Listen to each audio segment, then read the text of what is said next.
Hello guys, എല്ലാവർക്കും പുതിയൊരു വീഡിയോയിലേക്ക് വീണ്ടും സ്വാഗതം. അപ്പോൾ കേരള ബ്ലാസ്റ്റേഴ്സ് ആരാധകർ കാത്തിരുന്ന പോലെ തന്നെ ബ്ലാസ്റ്റേഴ്സിൻ്റെ പരിശീലകൻ അങ്ങനെ എത്തി. അപ്പോൾ മിക്കായൽ സ്റ്റഹ്റെ എന്ന സ്വീഡിഷ് പരിശീലകനാണ്. അപ്പോൾ നമുക്ക് മിക്കായൽ എന്ന് വിളിക്കാം. ബാക്കി എന്താ വായിക്കുക എന്നറിയില്ല, എങ്ങനെ പ്രൊണൗൺസ് ചെയ്യാമെന്ന് അറിയില്ല. അപ്പോൾ മിക്കായൽ എന്ന് നമുക്ക് വിളിക്കാം.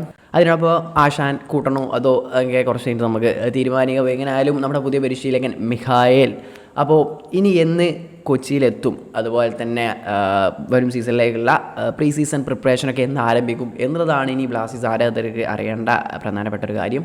അപ്പോൾ എല്ലാവർക്കും അറിയാം, പുതിയ പരിശീലകനാണ്. അപ്പോൾ പുതിയ ടാക്ടിക്സും കാര്യങ്ങളൊക്കെ ഇംപ്ലിമെൻറ്റ് ചെയ്യാനുണ്ടാവും. അപ്പോൾ അതുപോലെ തന്നെ നേരത്തെ തന്നെ ടീമിനോടൊപ്പം ജോയിൻ ചെയ്ത് പ്രീ സീസൺ ആരംഭിച്ചാൽ നമുക്ക് സീസൺ തുടങ്ങുമ്പോഴത്തേക്കും സെറ്റാകാൻ കഴിയുള്ളൂ.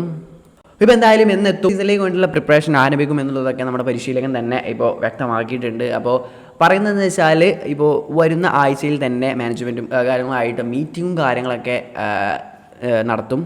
അടുത്ത സീസണിലേക്ക് വേണ്ടിയിട്ടുള്ള കാര്യങ്ങളൊക്കെ ഒന്ന് ചർച്ച ചെയ്യാനും പ്ലാനിങ്ങും കാര്യങ്ങളും ലീഗ് അടുത്ത സീസണിലെ പ്ലാനിങ്ങും കാര്യങ്ങളൊക്കെ ഒന്ന് ചർച്ച ചെയ്യാൻ വേണ്ടി തന്നെ വരുന്ന വീക്കിൽ തന്നെ ഒരു മീറ്റിംഗ് അറേഞ്ച് ചെയ്യുമെന്നാണ് ഇപ്പോൾ പറഞ്ഞുള്ളത്.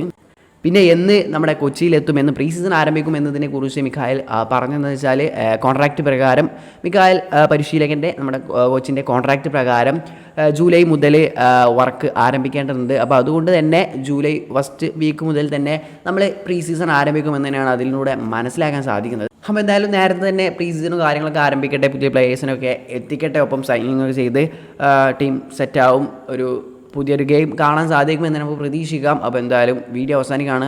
ഇതുമായി ബന്ധപ്പെട്ടുള്ള നിങ്ങളുടെ അഭിപ്രായം എന്തായാലും കമൻറ്റ് രേഖപ്പെടുത്തി നെക്സ്റ്റ് വീഡിയോയുടെ വീണ്ടും കാണാത്തവരേക്കും ബൈ.